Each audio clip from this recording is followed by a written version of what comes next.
एक बार फिर से अपने YouTube channel stock trading technique पर आपका हार्दिक स्वागत करता हूं। दोस्तों, आज निफ्टी ने एक वॉलेटाइल सेशन कंप्लीट किया।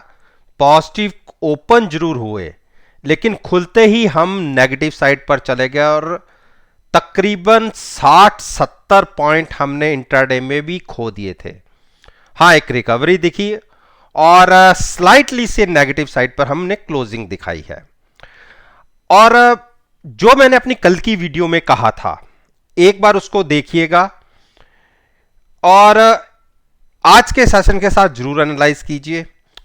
वैसे मैं साथ साथ में आपको बताता रहूंगा कि मैंने कल की वीडियो में क्या कहा था।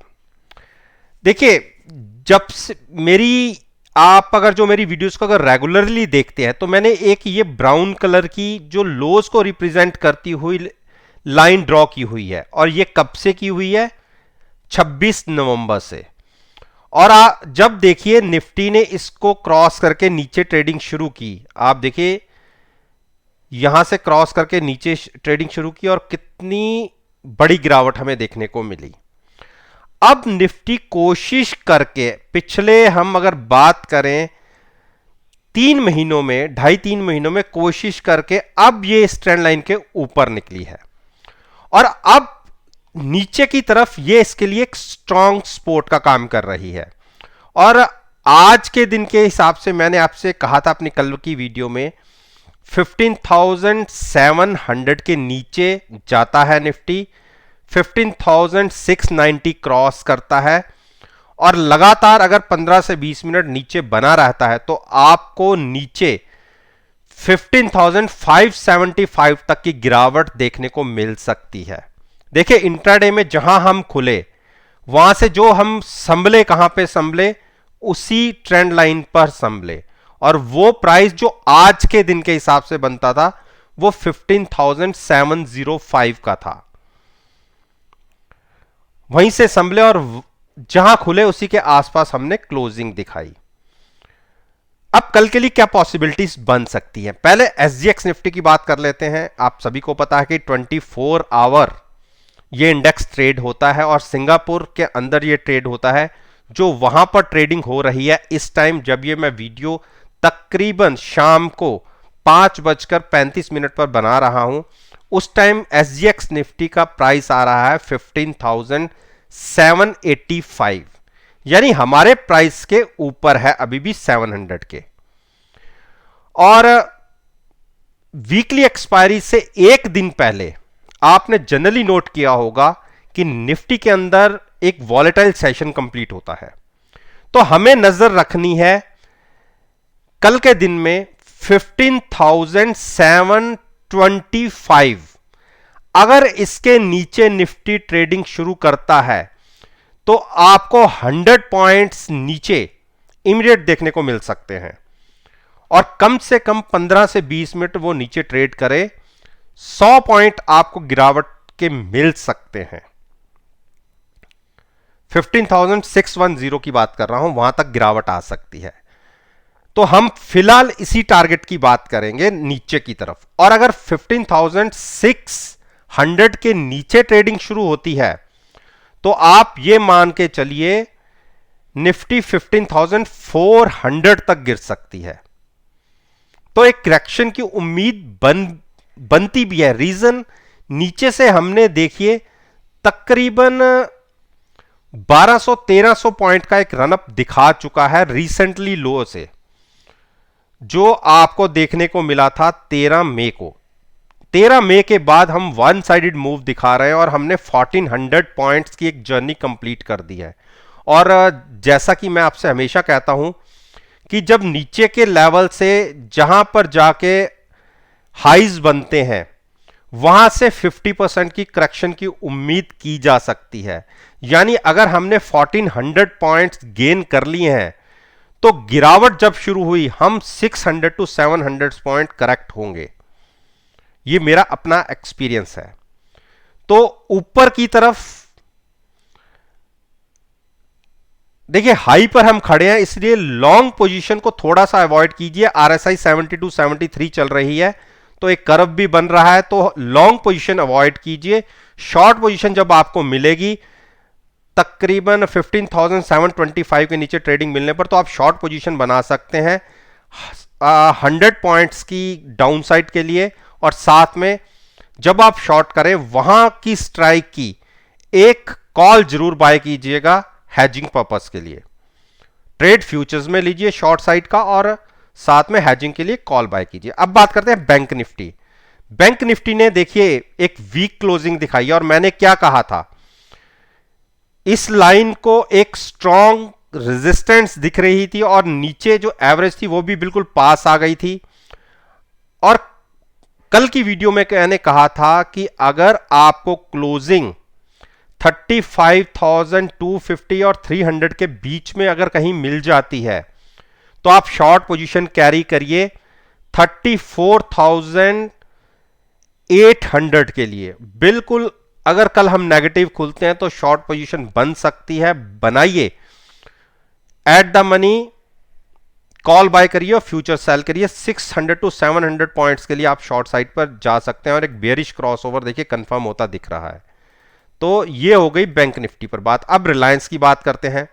देखिए रिलायंस ने फिर से इसको होल्ड किया है 2200 को, और बुलिश हैमर क्रिएट हुआ है। और बुलिश हैमर जो होता है ये एक स्ट्रेंथ क्रिएट करता है, लेकिन क्योंकि 72 73 के आरएसआई के साथ ट्रेड कर रहा है और इनकी एजीएम भी है 24 या 26 तारीख को, मैं कंफर्म नहीं हूं, दोनों दिन में से किसी एक दिन है।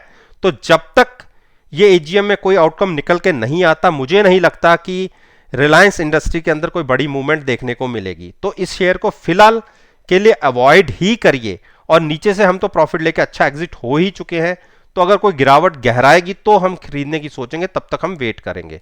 एचडीएफसी बैंक ने देखिए गिरावट दिखा दी, और कल के जो एक कैंडल फॉर्मेशन थी 15,000 के आसपास की क्लोजिंग थी, 9 दिन की मूविंग एवरेज के नीचे क्लोजिंग मिली है। और मेरा ये मानना है कि हम इस स्टॉक को 1470 के आसपास अगर आ जाता है, पहले देख लें, बेरिश क्रॉसओवर है, सॉरी अभी अवॉइड कीजिएगा लॉन्ग पोजीशन बनाने को।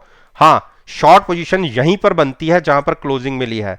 कल अगर नेगेटिव ओपन होते हैं तो 1500 की कॉल बाय करके आप फ्यूचर सेल करने की स्ट्रेटेजी ले सकते हैं। 1470 नीचे 1460 और 1450 के लिए शॉर्ट कर सकते हैं, लॉन्ग को अवॉइड कीजिए। इंडस बैंक ने इंट्राडे में गिरावट दिखाई है, 1000 के ब्रेक किया लेकिन क्लोज फिर ऊपर मिली, तो इसको हम बाय करेंगे 990 के नीचे और 970 के आसपास, बीच में कहीं पे भी आप बाय कर सकते हैं। तो तब तक वेट करना होगा। एचडीएफसी ने गिरावट दिखाई है, तो अब लग रहा है कि ये स्टॉक एक बेरिश साइड पर ट्रेड कर सकता है। तो क्लोजिंग शॉर्ट साइड पर बनती है, 9 दिन की मूविंग एवरेज ब्रेक की है, तो यहां पर भी आप एक शॉर्ट पोजीशन बना सकते हैं। 2550 की कॉल बाय करके फ्यूचर सेल करने की एक स्ट्रेटजी हो सकती है। टारगेट होगा 2530 का, तो 40 पॉइंट के लिए आप शॉर्ट कर सकते हैं। अगर 2530 के नीचे क्लोजिंग मिलती है तो और गिरावट गहरा सकती है, लेकिन शॉर्ट बनती है बिल्कुल।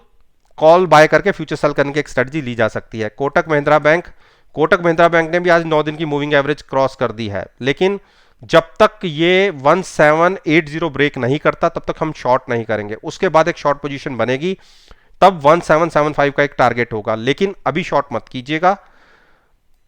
एक गिरावट आने, देखिए एमएससीडी ने क्रॉसओवर देने की शुरुआत की है लेकिन अभी कंफर्मेशन नहीं है, तो इसीलिए अभी शॉर्ट नहीं करना और लॉन्ग भी नहीं करना। आईसीआईसी बैंक ने देखिए 635 के आसपास आ गया, और मैंने आपको क्या कहा था कि जब 9 दिन की मूविंग एवरेज के आसपास आए तो आप इसको बाय कीजिए। 635 के आसपास आया ये स्टॉक, और 635 640 के बीच में मैंने बोला था, 640 लग भी गए, और उसके बाद एक हायर साइड पर क्लोजिंग आई है। तो क्या यहां पर अभी आप लॉन्ग कर सकते हैं? मैं तो कहता हूं यहां पर एक शॉर्ट बना सकते हैं, जहां पर इसने क्लोजिंग दी है 650 की कॉल बाय करके फ्यूचर सेल करने की एक स्ट्रेटजी होती है। अगर हम नेगेटिव साइड पर ओपन होंगे तो ये एक्सपोर्ट ले सकता है 640 तक। 640 ब्रेक करेगा तो 620 तक की भी गिरावट देखने को मिल सकती है, तो शॉर्ट पोजीशन बना सकते हैं, लॉन्ग को थोड़ा सा अवॉइड करिए। एक्सिस बैंक को हम 745 के नीचे एक शॉर्ट पोजीशन क्रिएट की जा सकती है। पिछले 15 से 20 दिन लगातार इसने 9 दिन की मूविंग एवरेज होल्ड की है और आज एक बार इंट्राडे में गिरावट दिखाने के बाद फिर से एक रिकवरी दिखी और इसने 9 दिन की मूविंग एवरेज को होल्ड कर लिया। तो अभी एक बेरिश क्रॉसओवर की पॉसिबिलिटी बन रही है, कंफर्म भी होता दिख रहा है, लेकिन सुबह की ओपनिंग मैटर करती है। अगर 745 के नीचे ओपन होता है तो एक शॉर्ट पोजीशन बनती है, कॉल बाय करके फ्यूचर सेल किया जा सकता है। टारगेट होगा 735 का। एसबीआई ने देखिए कितने बढ़िया रिटर्न्स दिए। 440 की कॉल बाय करके हमने फ्यूचर सेल करने की एक स्ट्रेटजी क्रिएट की थी और मैंने आपको कहा था कि 425 के टारगेट दिखेंगे और वो आज के दिन में दिख गए। कल अगर इसने 425 के नीचे ट्रेडिंग शुरू की तो इसका टारगेट नेक्स्ट होगा 410 का। तो वहां पर आप प्रॉफिट लेके एग्जिट हो सकते हैं, वहां पर शॉर्ट पोजीशन से एग्जिट होकर 405 के आसपास लॉन्ग पोजीशन क्रिएट की जा सकती है। तो ये मैंने निफ्टी इंडेक्स, बैंक निफ्टी और बैंक निफ्टी के फाइनेंशियल स्टॉक्स के ऊपर अपना ओपिनियन आपके के साथ शेयर किया है और मेरा मानना है कि अगर मेरी कल की वीडियो को आप आज के ट्रेडिंग सेशन के साथ एनालाइज करके खुद देख लीजिएगा कि आपको कैसे रिजल्ट्स देखने को मिले। वीडियो अच्छी लगी हो तो लाइक जरूर कीजिएगा, शेयर कीजिए और मेरे यूट्यूब चैनल को सब्सक्राइब करना मत भूलिएगा। इस बात के साथ मैं आपसे विदा लेता हूँ।